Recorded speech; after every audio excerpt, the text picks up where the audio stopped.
안녕하세요. 경제적 자유를 꿈꾸는 삼전 장기 투자라는 삼전불패입니다.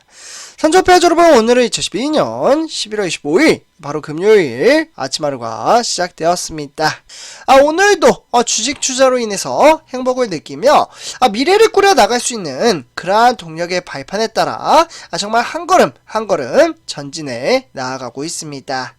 그래서 오늘도 일단 전체적인 시황과 업황에 따라 증시는 좀 보합장세에 가깝긴 했지만 결국 이 또한 시간이 해결을 해줌에 따라 정말 돈이 돈을 만들 수 있는 그러한 인프라 시스템을 만들어갈 수 있다라고 말씀을 드릴 수가 있겠습니다. 그렇기에 주식 투자 정말 별거 없습니다. 자기 자신과의 싸움, 즉 내재적인 가치를 만들어 갈 수 있느냐 없느냐의 그 향방에 따라 반드시 이 성공적인 주식 투자를 만들어갈 수 있느냐 없느냐에 따른 갈림길에 서 있다라고 보시면 좋을 것 같습니다. 그렇기 때문에 이 길이 막상 혼자 가기 어렵다면 우리 삼전불패 가족분들과 정말 차근차근 정말 급하지 않게 하나씩 만들어 간다면 반드시 큰 행복을 만들어갈 수 있는 복효과를 이어갈 수가 있겠습니다. 그래서 오늘도 일단 전체적인 시황과 업황에 대해서 좀 살펴보기 앞서 우리 삼전불패 가족분들 바로 구독과 그리고 좋아요 한 번씩 부탁드리겠습니다. 그리고 댓글로 간단한 출첵 또는 간단한 코멘트를 작성해 주신다면 저에게는 정말 큰 힘이 됩니다. 그래서 이렇게 좀 말씀을 드리고요. 그래서 오늘 우리가 투자하는 삼성전자 비롯해서 코스피에는 어떠한 영향을 끼쳤는지 한번 좀 간단하게 살펴보도록 하겠는데요. 오늘은 역시나 이제 미국의 경제적인 영향을 적지 않게 좀 받았다라고 볼 수가 있겠고, 특히 미국은 금리 인상에 대한 속도 조절을 한다라는 그러한 소식에 따라 상당히 긍정적인 장세를 펼쳐주었다라고 보시면 좋을 것 같습니다. 그래서 오늘 코스피는 2441로서 대체적으로 0.96% 상승장을 보여주었다라고 볼 수가 있겠고, 특히 오늘은 2012년 11월 24일 바로 개미 투자자의 매도세가 증시를 끌어내렸지만 이에 따라 외인과 기관이 증시를 이끌어왔다라고 보시면 좋을 것 같습니다. 그렇게 이러한 이제 증시가 상당히 긍정적인 장세를 펼쳐주었던 이유는 바로 외인들의 수급이 들어왔기에 장세가 좀 상승을 할 수 있었다라고 보시면 좋을 것 같은데요. 그러면 전체적인 시황과 업황에 따라 코스피가 왜 상승을 했는지 한번 간단하게 살펴보도록 하겠습니다. 그래서 1번부터 보시면 좋을 것 같은데요. 일단 이제 첫 번째로는 미국 연방준비제도 즉 FOMC가 되겠습니다. 이 연준의 긴축 속도 조절과 한국은행의 바로 베이비 스텝이죠. 바로 이 기준금리가 대체적으로 0.25% 인상을 하겠다, 이런 부분들이 그동안은 어떻게 해서든 이러한 이제 금리 인상에 따라 조금은 지속적으로 이제 올린다라는 그러한 전망치에 따라 증시가 어렵게 나타났지만, 이제 이제 베이비 스텝은 0.25%면 상당히 적은 수치이기에 투자 심리를 좀 개선시켰다라고 보시면 좋을 것 같습니다. 이에 따라 이제 높은 이제 물가 상승률이 여전히 유지는 되고는 있지만 내년 이제 실질 국내 총생산 바로 GDP 성장률이 대체적으로 1.7%로 전망이 되고 있고, 이에 따라 저성장 우려가 높아지고 있다라는 부분이 상당히 긍정적으로 작용을 하고 있습니다. 결국 높은 물가 상승률이 유지가 되고는 있지만 이러한 이제 장세 현황에 따라 이제 11월달 FOMC 의사록의 연준 위원들이 정말 긴축 속도 조절 필요성이 언급이 재확산이 되면서 이런 것들이 위험 선호 심리를 개선시켰다라고 보시면 좋을 것 같습니다. 그래서 지금 전체적인 시황 같은 경우에는 상당히 긍정적으로 변화가 나타나고 있다라고 보시면 좋을 것 같습니다. 이런 이제 장세 현황에 따라 세계 주요 증시 현황은 일단 일본과 홍콩 양상은 상당히 긍정적으로 증시가 흘러갔다라고 보시면 좋을 것 같습니다.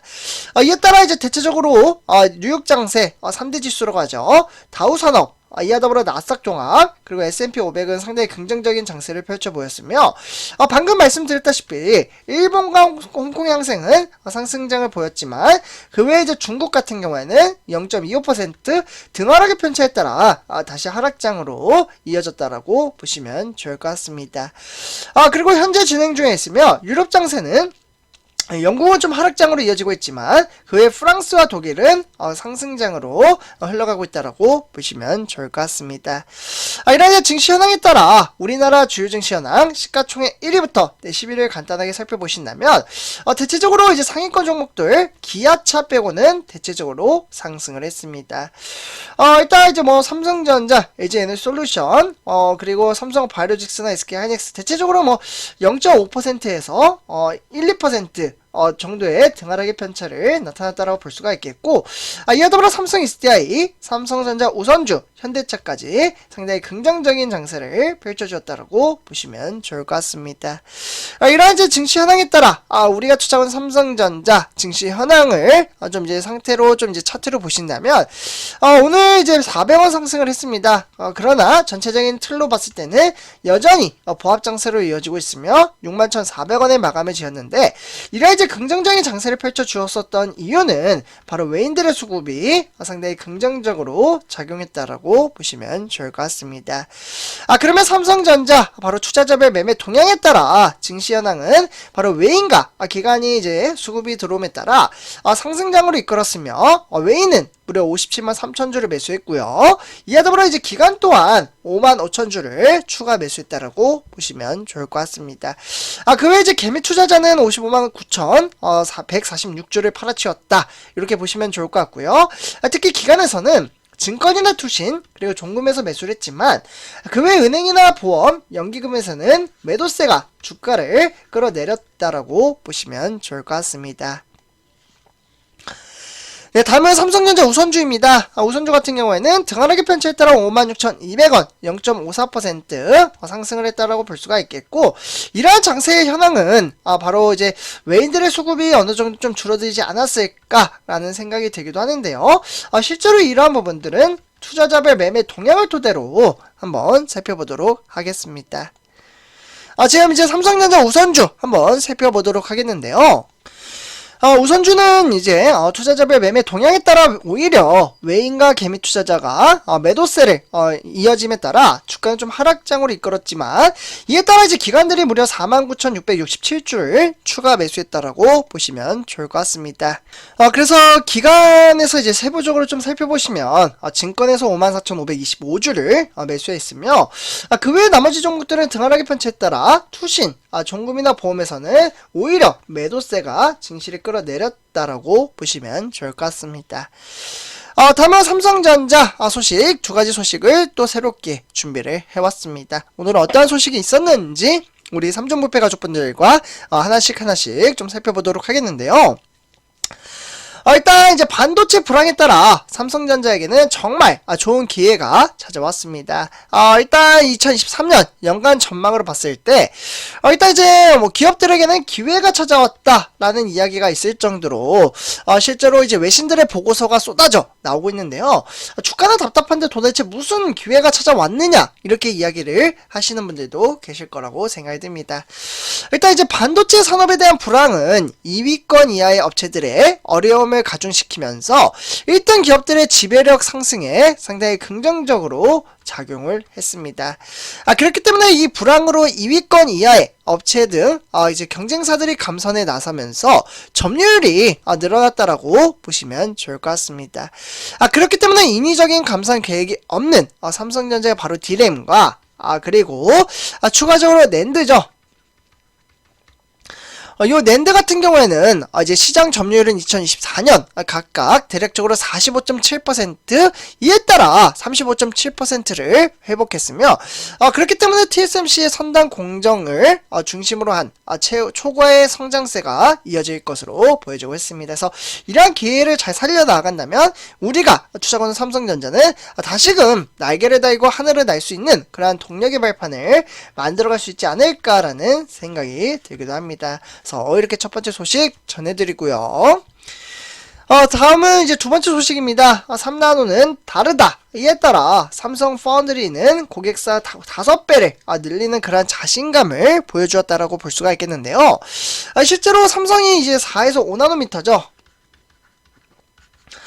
이 이제 공정에 나서면서 대만의 TSMC와 좀 비교를 했을 땐 약간 좀 낮습니다. 삼성전자가 약간 순위권에서 밀리긴 하지만 지금 이제 전체적인 시황에 따라 3나노죠. 요 3나노만큼은 중요한 게임 체인저, 이제 어떻게 보면 시장 판도를 뒤집을 결정적인 무기가 될 것으로 보여지고 있고요. 그렇기 때문에 삼성전자가 지난 6월달 양산을 시작한 바로 3나노 파운드리, 바로 반도체 위탁 생산 공정에서 자신감을 피력했습니다. 그렇기 때문에 최근 지향적인 리스크 확대와 그에 따라 반도체 업계의 공급망 재편으로 인해서 고객사 이동이 벌어질 것으로 보여지는데요. 그렇게 된다면 이 3나노 공정을 둘러싼 바로 첨단 기술 경쟁에서 우위를 나타낼 것으로 보여지고 있습니다. 그렇게 무려 고객 수를 5배를 늘린다면 영업이익과 매출액을 끌어올릴 수 있는 그러한 동력의 발판에 따라 삼성전자는 미래를 이끌어갈 수 있는 차세대 기업으로 선도할 것으로 보여지고 있습니다. 그래서 우리 삼성볼펜 가족분들 이렇게 두 가지 소식 모두 좀 전해드렸고요. 오늘도 그 어떠한 어려운 주식시장이 찾아온다고 한들 돈을 만드는 그런 인프라 시스템에 따라 장기 투자 이행해 나가셨으면 좋겠습니다. 그래서 오늘 이렇게 좀 마치도록 하고요. 제 영상이 도움이 되셨다면 구독과 그리고 좋아요 한 번씩 부탁드리겠습니다. 감사합니다.